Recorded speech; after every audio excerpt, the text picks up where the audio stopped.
Alright, maray na po mga Carnamental.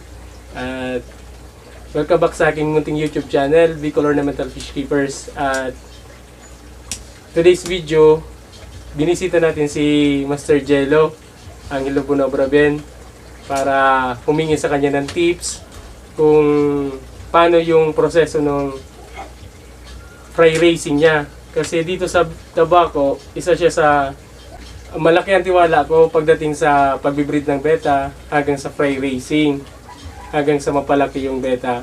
Kaya sa ngayong video, pinuntahan ko talaga si Master para siya na mismo ang mag-explain sa atin mga Carnamental kung paano nga ba talaga niya napapalaki ng napakabilis yung mga beta fry niya. Pero disclaimer lang mga Carnamental, di naman dahil nagtatawagan kami ni Master Jello ng Master, ano na siya, ibig sabihin napakagaling na namin sa isda. Hindi po, paliwanag ko lang, nagtatawagan kami mga Carnamental ng Master kasi yun na yung nakasanayan namin bilang respeto, bilang mga fish keepers, mga hobbyist. So yun lang mga Carnamental. So umpisa na natin ang pagtatanong kay Master Jello. So Master, anong pinakaunang ginagawa mo pagdating sa fry racing? Kasi yung pag-breed ng beta napakadali lang naman, di ba? So ang pinakamahirap talagang part is yung fry racing. Doon talaga yung pinakamahirap kasi maraming mga newbie, lalo na sa mga newbie, na sabi nila after nila makapag-breed, after mag-free swim, marami pa, kinabukasan kunti na lang, nalulusaw. So anong pinaka first step Master ang ginagawa mo para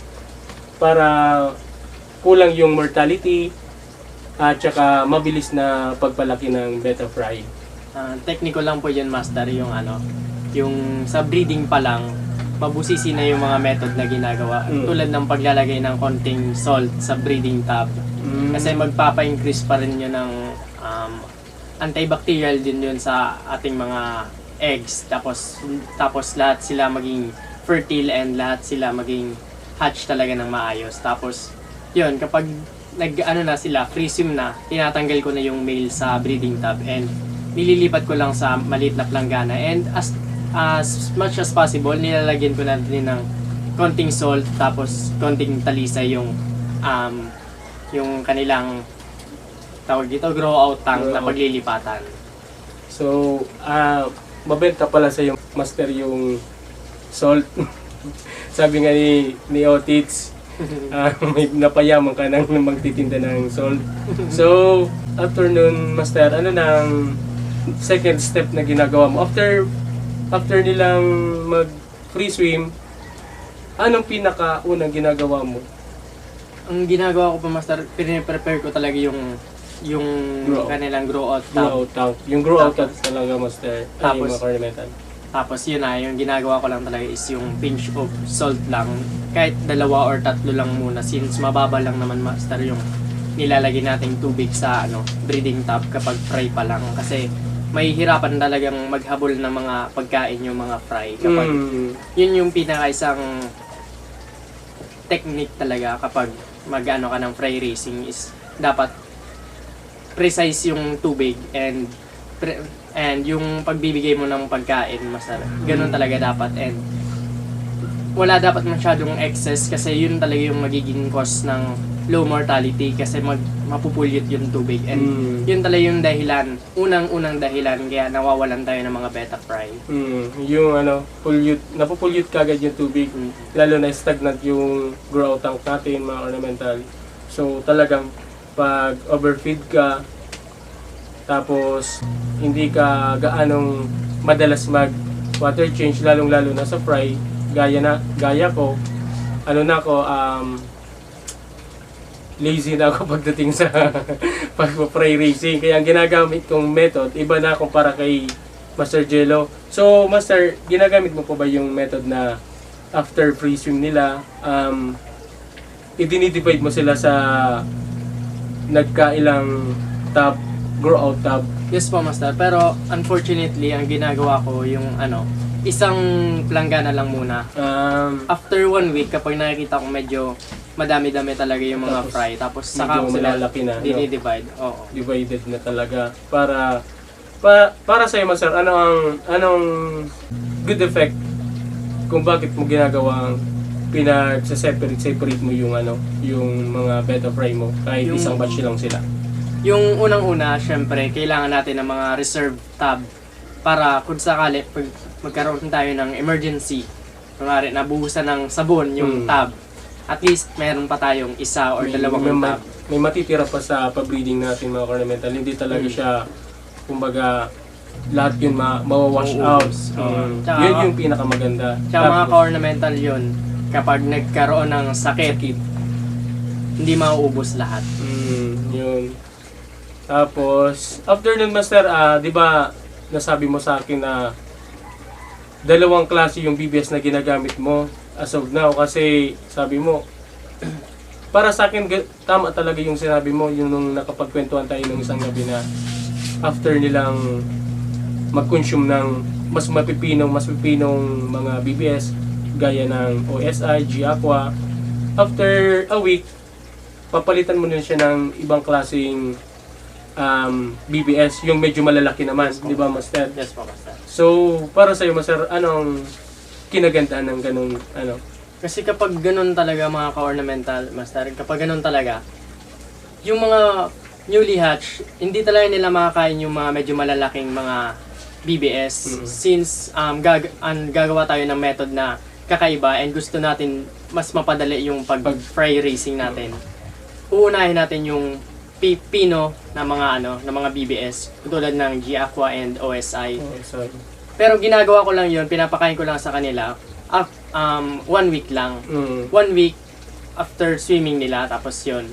Ang sunod na binibigay ko sa kanila kapag kaya na nilang kainin yung malalaki, yung Red Dragon na BBS. Kasi mas maganda yung quality and mas malalaki yung yolk sac na nakukuha ng fry. And dun talaga nakukuha ng fry yung nutrients sa ating mga BBS na pinapakain. So, para sa iyo, Master, mas nakakapagpa-boost pa yun, Master, ng growth nila, di ba? Yes po. Kasi mas malalaki yung yolk sac nila. So, mas marami yung makakain nila at saka yung protein na Yes po. contain ng BBS. Tapos, Master, ano na ang ginagawa mo? Kapag gano'n na, Master, ang ginagawa ko talaga, After 1 month, ay hanggang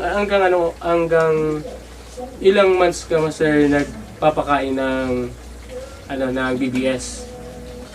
so ngayon, Master, yung na-breed ko, pinakain ko lang sila 1 month old. Tapos, until 1 month old lang sila kumain ng BBS. Kasi, after nun, bigay na ako sa kanila ng chubby. Chubby na. And yun talaga isa sa pinaka-common and pinaka-madali na makapagpalaki ng fry. Yun talaga yung ginagamit natin. Kaso, dito, Master, medyo mahal talaga yung chubby, ano? Opo, Kung Master. isusuma total mo, para ka din lang nagpakain ng BBS. Yes po, Kasi, Master.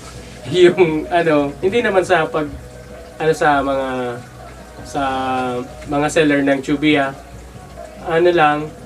yung chubby dito, mga ornamental, 100 ata? 100. Yes po, Master. Ang takal nila, yung sa 5 pesos na taho, na cup.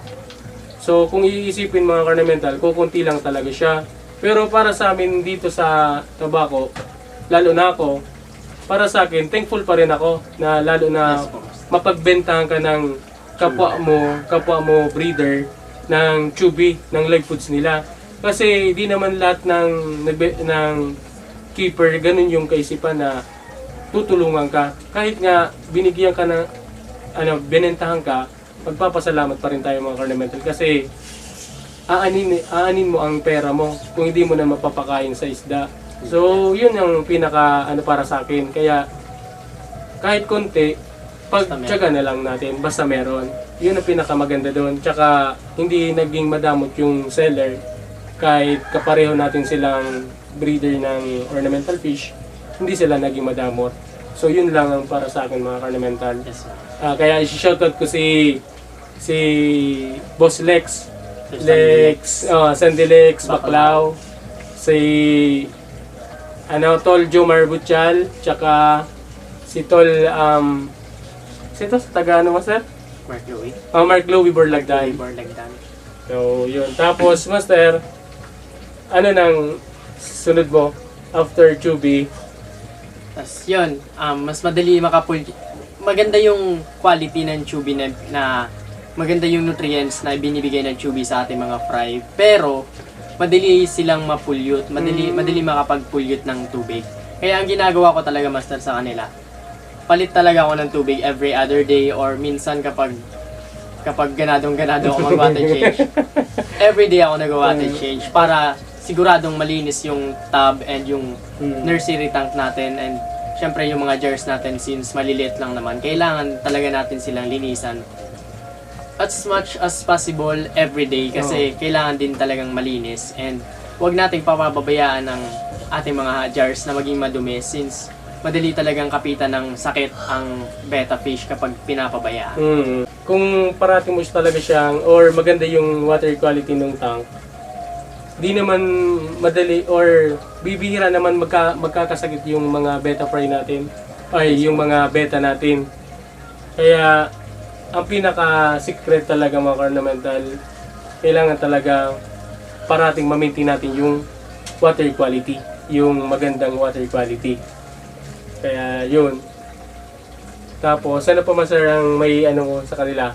So yun mga ornamental, ang isa sa yung BBS, dalawang klase yung ginagamit niya. Yung pag-divide ng tank. Tapos yung pag-divide ng tank. Then yung pag-daily water change ni Master Jello.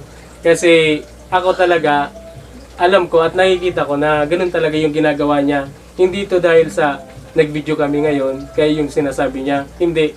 Kundi naging witness din talaga ako sa ginagawa ni Master. Tsaka, itong mga betang nandito, mga ornamental, magto 2 months pa lang.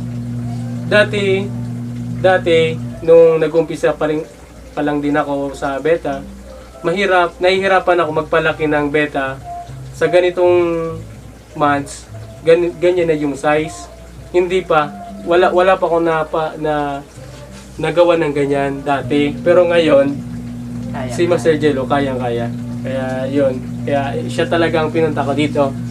Tapos ano pa mas ang may babagi mo sa kanila? So yun, kailangan lang talaga ng sipag at syaga kapag pumasok ka sa isang hobby kahit nakakapagod. Kailangan mo pa rin gawin kasi para naman yun sa ikasasaya mo and para din naman sa mga kapakanan ng mga beta. Kaya yun talaga yung pinakaunang ginagawa ko lagi kapag sa umaga kapag chine-check ko yung yung water quality nila. Tinitingnan ko kung pwede ko na ba silang palitan ng tubig or hindi pa kasi minsan hindi naman agad napupulyot kapag nagpapakain ka din naman ng tama lang. Pero kapag napasobra yung kain mo, nakapasobra yung pagpakain mo ng mga pellet or live food sa ating mga beta, mapupulyot talaga agad. Kaya yun yung ginagawa ko, Master. Kapag daily talaga mag-water change. So, pero kapag may pasok naman, kailangan unahin yung mga studies or sa hobby. Kasi yung hobby nandyan lang din yan. After makagraduate, pwede mo siyang balikan. So, makaka-focus ka dyan. Yes. So, ano pa Master?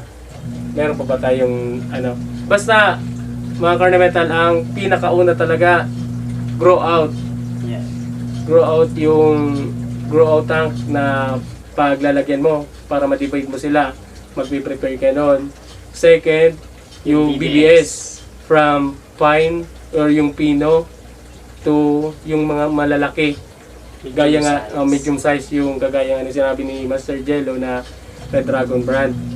Then, yung sipag at tiyaga talaga mga ornamental. Sipag na mag-water change. Yun talaga yung as much as possible, daily water change daw sabi ni Master. Matanong ko nga pala Master, sa mga day old fry or week fry, paano mo siya wina-water change? Gumagamit lang po ako Master ng hose lang, yung ordinary hose sa ating aerator. Yun lang yung ginagawa ko para higupin yung mga excess na pagkain sa ilalim ng ating nursery tub. Oo. Tapos, yun yung ginagawa ko. Pero, ang pinaka main secret ko dyan, kapag may nahihigop, etong kutsara lang. Kutsara lang para talaga. may balik. Kasi yung ibang mga breeders, tinatapon nila yung excess na pagkain kasama yung mga ibang nahigop na fry. Kung ganun yung laging sistema nyo in a week, madami na yung mga matatapon. And Masasayang. Oo. kung susumahin mo yung lahat, puno na sana yung jars mo dun pala sa mga natapon na fry. Oo. Kaya yun talaga yung pinaka purpose nitong kutsara na to. Kapag nasa siphon yung mga fry, ibabalik mo ulit sa nursery tub. Tapos malay mo master, dun sa mga naitapon mo, nandun yung mga show grade. Yes, master. Yun yung nakakahinayang. So ano pa master? Ano pa ang siguro nasabi mo na ba lahat yung mga secret para Yes, sa master. Wala naman talagang sekreto. Wala naman talagang masyado. sekreto. Kaya Kumbaga, yun lang, sipag lang talaga. may- Depende yan sa hobbies kung sisipagin talaga siya mag water change or hindi. mm, Kaya yun lang talaga yung maibabahagi ko. Yun lang talaga yung method na alam ko. And so far, eto yung mga production effective naman. effective. So, nakikita nyo naman mga ornamental. At saka hindi lang dito magtatapos tong update para sa isda ni Master Jello. Tuloy-tuloy pa to habang nagbi-breed siya ng beta. Yes. Parati pa rin natin susulyapan tong isda ni Master Jello. Yung development, kung ano na yung mga pinagagagawa niya. Tapos ngayong show ng ABA, shoutout nga pala sa ABA Bicol. Good luck sa Pointed parating show. yung pointed show. And isa si Master Jello sa sabak sa show. Sasabihin ko lang po, master, na sa totoo lang po mga ka-ornamental, di talaga ako mahilig sa show. Pero since part na din yan ng hobby, ipupush ko na rin syempre. Masasayang lang naman yung mga na-breed natin kung hindi natin ipapakita sa iba. Oo. Kaya yun lang talagang mapapayo ko sa inyo, yung about sa fry racing talaga. Puspusan nyo lang lagi, sipagan nyo lang lagi sa pag-water change, and syempre sa pag-maintain din, kailangan mas mabusisi tayo kapag nag-breed tayo ng beta. Kaya yun talaga yung pinakasekreto kung bakit mas madali magpalaki ng fry ng beta. So ano sir? May dadagdag ka pa? Wala na. Wala na, master. Yun lang talaga. Yun lang mga ornamental. Siguro di lang dito nagtatapos ng mga ornamental kasi habang nagbi-breed pa si Master ng beta, nag-aalaga pa siya, tuloy-tuloy pa rin yung pagbisita natin kay Master. Tapos, ano nga pala kay Master James Bunyon Buban. Master, bumalik ka na. Kasi isusunod Nag-aantay ako. Isusunod na kita. So, yun. Shoutout kay Master Paul Lerida, kay Isepa, kay Master JP Palyan, kay Jacob Machubalesa, kay kanino pa Master? Kay Arwin Bonete. Ikaw Master, sino pa? Yung isa lang po, master, may shoutout ko talaga dito, si Sir Sandilex, yung palagi nagbibigay sa akin ng Chubby, and siya talaga yung pinakaunang tinatakbuhan ko pagdating sa Chubby. Okay. Tapos kay Bro Jonald, Yeah. shout out. Tapos Good luck sa kay show, bro. Tapos kay pwede Sebastian Santiago. Yun. Tapos sa team ko pala, sa team namin sa Legazpi, Labrador the Great. Yeah, yun. Shoutout sa inyong lahat. So, yun, mga Carnamental, medyo masaya yung kwentuhan namin ni Master Jello. At the same time, nakapag-content pa tayo. So, hanggang dito na lang siguro mga Carnamental.